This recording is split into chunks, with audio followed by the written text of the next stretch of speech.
আসসালামু আলাইকুম everyone. Right now আমি আছি এই মুহূর্তে সিলেট আন্তর্জাতিক বিমানবন্দরে। আজ আমি আপনাদের সাথে শেয়ার করতে যাচ্ছি আমার সিলেট থেকে কানাডা যাত্রাপথের খুঁটিনাটি বিষয়গুলো।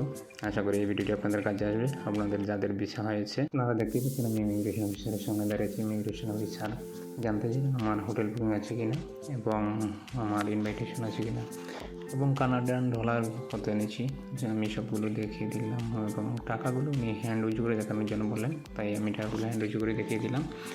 দেন তারপর আমার ইমিগ্রেশন সম্পূর্ণ হয়ে গেলো। আমার সবগুলো ডকুমেন্ট সঠিক ছিল। আপনাদের ভয়ের কোনো কারণ নেই। ইমিগ্রেশন অফিসার আপনাদেরকে জিজ্ঞাসা করবে আপনার হোটেল বুকিং আছে কিনা, আপনি কানাডিয়ান ডলার কত এনেছেন, ওগুলো দেখানোর জন্য বলবে। আর বেশি কিছু জিজ্ঞাসা করবে না এবং ওগুলো যদি আপনার সঠিক থাকে তাইলে আপনাকে সুন্দরভাবে ইমিগ্রেশন সম্পূর্ণ করে দেবে। কিছু সময় অপেক্ষার পর আমাদেরকে সারিবদ্ধ লাইনে দাঁড় করানো। আমাদের ঢাকা বিমানটি অপেক্ষা করছে আমাদের জন্য। আমাদের বোর্ডিং পাসগুলি চেক করে নিলেন এবং আমরা বিমানে উঠে পড়লাম। বিমান থেকে নামার পর আমাদেরকে বাংলাদেশ এয়ারলাইন্সের নির্দিষ্ট গাড়ি এসে আমাদেরকে তাদের হোটেলে নিয়ে গেল। আপনারা দেখতে পাচ্ছেন হোটেলের ড্রয়িং রুমটি। আমরা উপরে গেলাম, রুমে রেস্ট নিলাম। ওরা আমাদেরকে রাতে খাবার পরিবেশন করলো অনেক সুন্দরভাবে।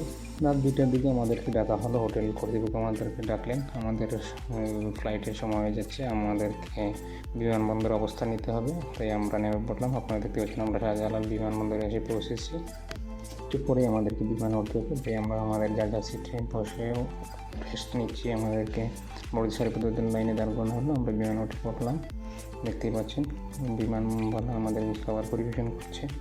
ওটার সাথে সাথেই আমরা ইস্তাম্বুল ইন্টারন্যাশনাল এয়ারপোর্টে পৌঁছে গেলাম। দেখতেই পাচ্ছেন আকাশ থেকে আপনাদেরকে ইস্তাম্বুল শহরের বিল্ডিংগুলো দেখানোর চেষ্টা করছি। ইস্তাম্বুল শহরে আসার পর আমাদের বিমান ছেড়ে গেল কানাডার উদ্দেশ্যে। আপনারা দেখতেই পাচ্ছেন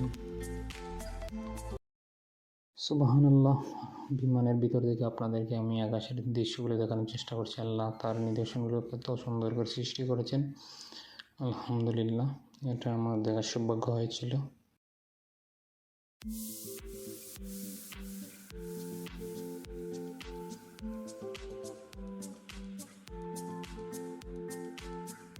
অবশেষে আমরা কানাডা টরন্টো পিয়ারসন এয়ারপোর্টে এসে পৌঁছে গেলাম।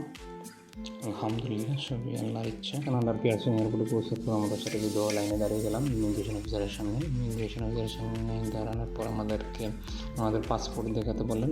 আমাদের পাসপোর্টটা দিয়ে দিলাম ওনার হাতে এবং আমাদের হোটেল বুকিংটা আছে কিনা ওটা দেখতেছিলেন, ওটা ওনার হাতে দিয়ে দিলাম এবং আমাদের সাথে কানাডিয়ান কত ডলার আছে ওগুলো হ্যান্ড উঁচু করে দেখাতে বললেন। ওগুলো দেখে দিলেন। উনি সুন্দরভাবে সব ডকুমেন্টগুলো দেখলেন এবং আমাদের ইমিগ্রেশন সম্পূর্ণ হলো, আলহামদুলিল্লাহ।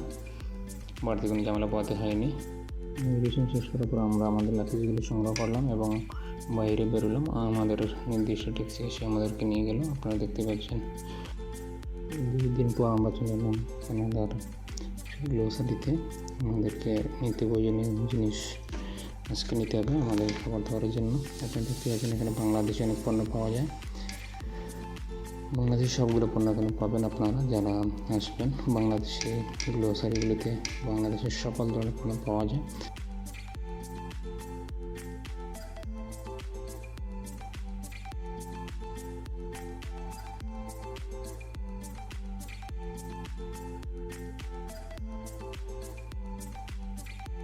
আমাদেরকে যে জায়গাটা এখান দেখাচ্ছে এই জায়গাটা হচ্ছে কানাডার টরন্টো শহরের ডাউনটাউন।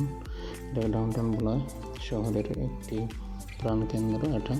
এখানে অনেক উঁচু উঁচু বিল্ডিং, অনেক লাইটিং, অনেক সুন্দর এই জায়গাটা। রাত হলে এখানে মানুষজন এসে আড্ডা দেয় তাদের আনন্দ উদযাপনের জন্য।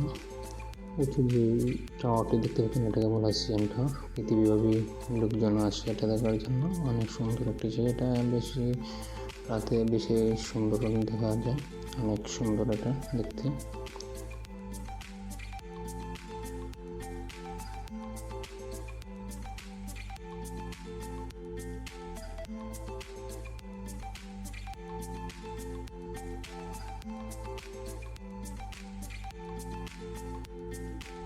এটা ছিল কানাডার বছরের শেষ তুষারপাত। দেখতে পাচ্ছেন বরফে পুরো কানাডা রেখে গেছে। গাছগুলোতেও আপনার বরফ জমে আছে। পুরো রাস্তাগুলো একেবারে ভরাট হয়ে গেছে।